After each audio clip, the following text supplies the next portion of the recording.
마의 98K를 돌파하지 못하고 87K까지 미끄러진 비트코인. 큰 폭으로 상승하였으나 또 다시 큰 폭으로 빠져 그야말로 역대급 박스를 그리고 있는 상황인데요. 이러한 상황 속 이제 80K 저점을 깨러 간다, 과거 하락장과 매우 유사한 구조다 등등 다양한 하락장 의견이 난무하니 도대체 어떻게 해야 할지, 이젠 정말 손절하고 떠나야 할지 많이들 고민이실 겁니다. 오늘 영상에서 이에 대한 해답을 말끔히 제시해드리겠습니다. 비트코인 일촉즉발의 상황 속 대반전의 시나리오 지금부터 시작합니다.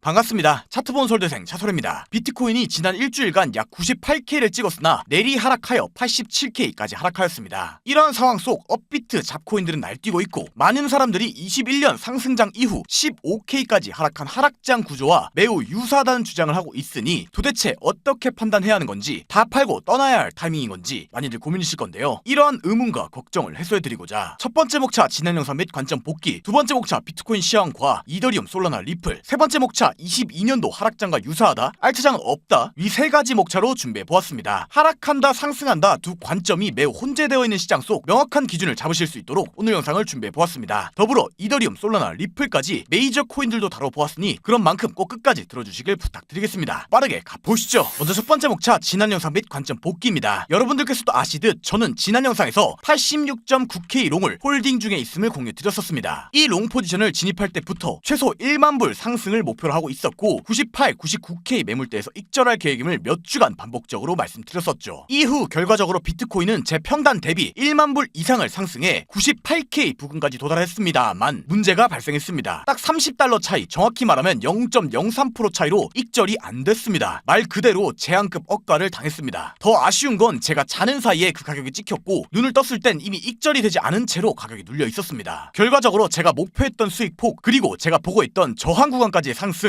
이 두 가지를 모두 적중시켰음에도 불구하고 정작 매매에서는 이기지 못하는 상황이 발생해버렸습니다. 솔직히 말씀드리면 저도 사람이다 보니 너무 아쉽습니다. 괜찮다고 이야기하면 그건 거짓말이겠죠. 하지만 이 상황에 저는 제가 본 시나리오대로 갔죠? 이런 말을 하며 타 유튜버들처럼 교묘하고 추한 행동을 하고 싶지 않습니다. 애초에 그런 행동은 시청자분들에 대한 책임감도 양심도 없는 행동이라고 생각합니다. 결국 매매의 본질은 돈을 버는 것입니다. 돈을 못 벌었으면 그건 맞은 게 아닙니다. 아무리 방향과 관점이 맞았어도 수익을 실현하지 못했다면 그건 진 겁니다. 아쉬움이 너무 남는 매매가 되었네요. 하지만 이번 스윙 본계정 매매를 통해 순실을 본 것도 아니고 수익을 뱉은 것일 뿐이니 언제나 그러하듯 이번 상황 잘 극복해 나가보겠습니다. 앞으로도 저는 이런 솔직하고 진솔한 차살 모습 유지하겠다는 약속 드리겠습니다. 그래도 얘는 진짜 열심히 한다, 그래도 솔직하다 느껴지신다면 3초만 소외해 주시어 구독 및 좋아요 한 번씩만 눌러주시길 부탁드리겠습니다. 항상 감사드립니다. 거두절미하고 다음 두 번째 목차 비트코인 시황입니다. 오늘 영상 역시 결론부터 말씀드리지 않겠습니다. 총 4가지 상황을 먼저 설명드리고 이 모두를 종합하여 결론을 설명드리겠습니다. 위 모든 상황을 명확히 이해하셔야 제가 이야기 드리는 결론이 이해가 되실 거니 집중하여 들어주시길 부탁드리겠습니다. 빠르게 가보시죠. 먼저 첫 번째 상황 22년도 하락장 프랙탈입니다. 현재 많은 사람들이 주장하고 있는 22년도 하락장 프랙탈이 존재합니다. 바로 큰 빅쇼트 이후 반등이 나오고 추가로 크게 떨어졌던 이 구간과 현재가 상당히 유사하다는 주장을 하는 것인데요. 하지만 이는 단순히 모양만 보고 판단하는 엄청난 결함이 있는 주장입니다. 22년도 프랙탈의 핵심은 비트코인이 크게 떨어지고 두세 달간 채널 형태로 횡보를 하다가 또다시 크게 떨어지는 프랙탈을 이야기하는 것인데, 실제로 과거 차트에선 어떻게 움직였었는지 복기부터 해보겠습니다. 비트코인이 크게 떨어지고 두세 달간 횡보하다가 크게 상승, 비트코인이 떨어지고 두세 달간 횡보하다가 크게 하락, 떨어지고 횡보하다가 크게 하락, 떨어지고 횡보하다가 크게 상승, 떨어지고 횡보하다가 크게 상승, 떨어지고 횡보하다가 크게 상승, 떨어지고 횡보하다가 크게 상승. 보실 수 있듯 실제 케이스들을 따져보면 크게 떨어진 뒤 두세 달간 횡보하다가 상승한 케이스들이 압도적으로 많은 것을 확인할 수 있습니다. 이를 토대로 생각해 보았을 때 오히려 모두가 22년도 장과 유사한 장이 펼쳐질 것이라고 주장하고 있는 것을 보아 이를 반대로 생각해야 하며, 저는 시즌 종료자들을 연료로 삼아 오히려 다수를 털고 크게 상승장이 올 것이라고 생각합니다. 이게 첫 번째 상황입니다. 다음 두 번째 상황 89에서 90K 매물대입니다. 비트코인 4시간 봉을 보면 현재 지속적으로 지지와 저항을 보여주고 있는 매물대가 존재합니다. 바로 89K 후반, 90K 초반 매물대인데요. 이 매물대 유효성부터 검토해보면 저항,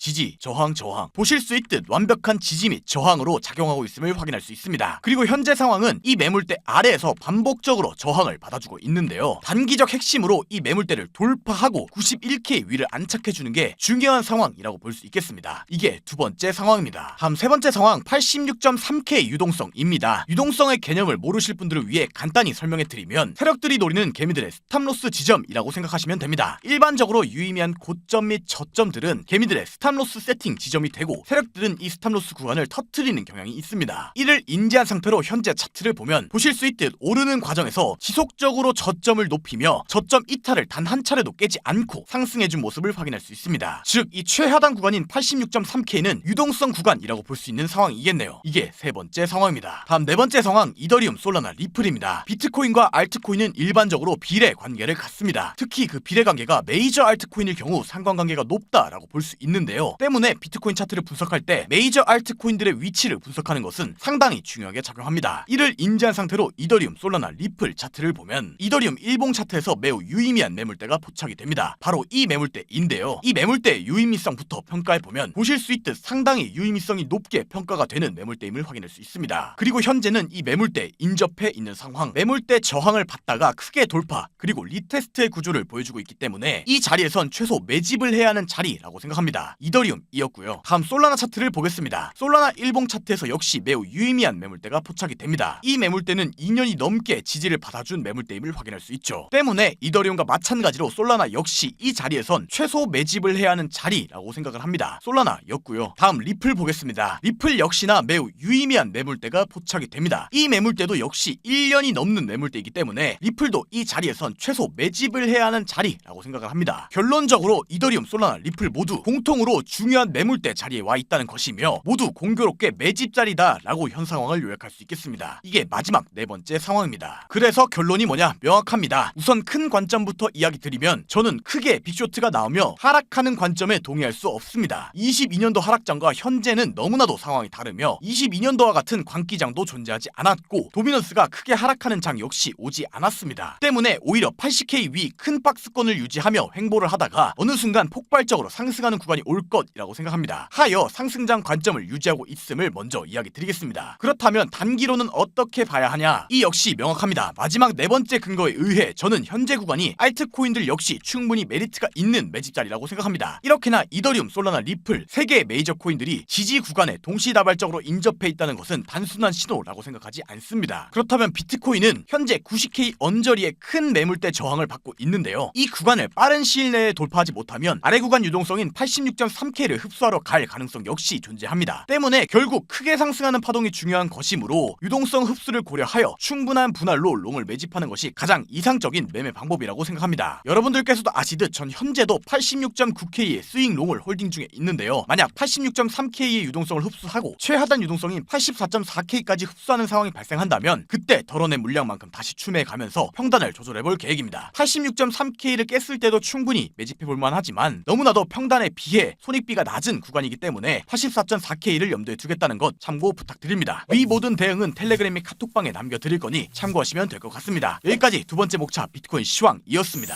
마지막 세 번째 목차 22년도 하락장과 유사하다, 알트장은 없다 입니다. 여러분들께서도 아시듯 요즘 이런 말들이 많이 들립니다. 지금 장은 22년도 하락장이랑 똑같다, 이번 사이클엔 알트장은 없다. 앞서 동일하게 반박해드렸듯 저는 이 말에 절대 동의할 수 없습니다. 그리고 분명하게 말씀드리겠습니다. 그건 시장에 대한 이해가 부족한 해석입니다. 먼저 하나만 짚고 가봅시다. 코인 불장은 역사적으로 항상 비트코인만 오르고 끝난 적이 없습니다. 모든 불장의 종류는 최하단 시총, 가장 핵폐기물, 쓰레기 같은 코인들까지 다 오르고 나서야 끝났습니다. 시즌 종료라는 것은 비트코인만 많이 올랐으니 끝난다 라는 개념 자체가 없고 가장 밑바닥 자산까지 돈이 돌고 난 다음이 시즌 종료입니다. 근데 지금 보십시오. 최하단 자산까지 돈이 돈 적이 있습니까? 오히려 더 쳐박으면 쳐박았지 냉정하게 그런 상황은 없었습니다. 22년도와 똑같다라는 말은 앞선 목차에서 전면 반박해드렸듯 단순히 느낌이고 뇌피셜입니다. 또 다음으로 금, 은, 나스닥, 코스피와 같은 자산시장이 오르니 그동안 배제되어 있던 코인들이 오를 것이다 라는 주장을 부정하는 사람들도 있습니다. 이 말 역시 시장에 대한 이해도와 경험치가 상당히 낮은 주장입니다. 왜냐? 결국 코인도 자산시장이기 때문입니다. 자산시장에 막대한 돈이 들어오기 시작하면 그 돈은 반드시 더 높은 기대 수익률이 있는 시장으로 이동합니다. 이건 뇌피셜 카더라가 아닌 너무 당연한 자본 이동의 구조입니다. 자산시장이 화랑일 때 코인이 소외된 채로 끝난 적이 있습니까? 당연히 없습니다. 그럴 수도 있지 않냐, 이번은 다를 수도 있지 않냐는 근거가 없는 말입니다. 역사적으로도 그래왔고 시장 구조상 그렇게 될 수밖에 없는 구조입니다. 시장은 느낌이나 감정으로 움직이지 않습니다. 구조와 자본의 논리로 움직일 수밖에 없습니다. 그리고 지금 시장 상황 한번 솔직하게 말해봅시다. 결국 같은 자리에서 벌써 3달 가까이 움직이고 있습니다. 근데 그 사이에서 누가 고통받고 있습니까? 개미들만 고통받고 있습니다. 털리고 지치고 기대를 잃고 포기하고 가격은 3달 동안 같은 자리에 있는데 오히려 야금야금 자발트코인들이 올라가고 있는데 사람들은 계속 떠나가고 있습니다. 이게 현실입니다. 그래서 저는 지금 자리가 최소 비트와 알트를 모두 모아야 할 자리라고 생각합니다. 왜냐? 모두가 부정적일 때, 모두가 떠나갈 때, 모두가 더 이상 기대를 하지 않을 때 그때마다 시장은 항상 저점을 만들었기 때문입니다. 단순히 생각해보아도 우리는 위 결론을 쉽게 얻을 수 있습니다. 삼성전자를 예로 들어봅시다. 지금 국장이 엄청 올랐습니다. 삼성전자도 15만원을 찍었죠. 근데 삼성전자가 5만원일 때를 생각해보십시오. 내내 횡보만 했는데 그때 아무도 관심 없고 다 국장 망했다 욕만 했습니다. 근데 그 자리가 결국 어떤 자리였습니까? 최저점이었죠. 잊지 마십시오. 결국 모든 사람들이 욕하고 떠나갈 때 그때는 시장에서 늘 매수 자리였다는 사실을요. 이번 목차 정리하겠습니다. 22년도랑 똑같다, 알트장은 없다, 이 말들은 시장을 보는 것이 아닌 감정을 말하는 것입니다. 시장은 감정이 아니라 구조, 자본, 순환으로 움직입니다. 때문에 저는 반드시 알트장이 온다라고 생각하며 이 생각은 전혀 변함이 없습니다. 홀딩합시다. 여기까지 마지막 목차였습니다.